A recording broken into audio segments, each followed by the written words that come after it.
A child growing up in a hospital, it's a very different start to life. It is something that until you actually have a child that is born with liver disease, you genuinely have no idea that children can be born with liver problems. Harry was born in April 2011, and as a newborn he was particularly unsettled, and then when he was 9 weeks old we ended up being referred to our local hospital for tests and ended up in Birmingham Children's Hospital that night. And then when he was about 8 or 9 months old, he just started getting poorly. And at that point, the team in Birmingham said, unfortunately, he's going to need a liver transplant because his liver is unable to repair itself from this early damage.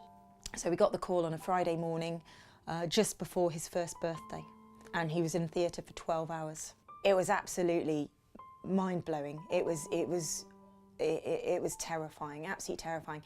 And then in 2015, in March last year, he just started getting poorly and he started getting repeat infections, and they started talking about retransplant. It became quite quickly apparent that the best route, the best option for us was going to be to go down the live donor route. We decided that Simon was going to go forward to that, and thankfully his liver was absolutely perfect for splitting. They took a third of Simon's liver and transplanted it into Harry.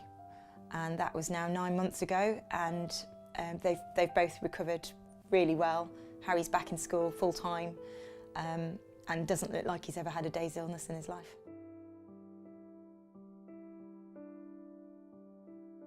For me personally, it's been having somebody non-medical coming and having a chat with us actually on the ward.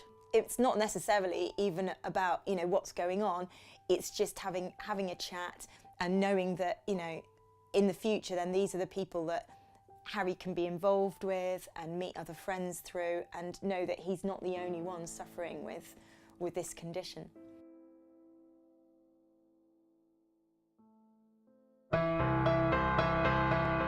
Anything to help support the charity, to raise a little bit of money for the charity, hopefully a lot of money for the charity, but whether it's wearing a yellow clothes to school, which is something that Harry's school has done. My mother's done cake bakes, she did a sponsored walk and so on, and spreading the word, because just raising awareness of that so that anyone that has, you know, a slightly jaundiced baby actually takes that baby for a blood test to rule out anything sinister is supporting the charity in that way.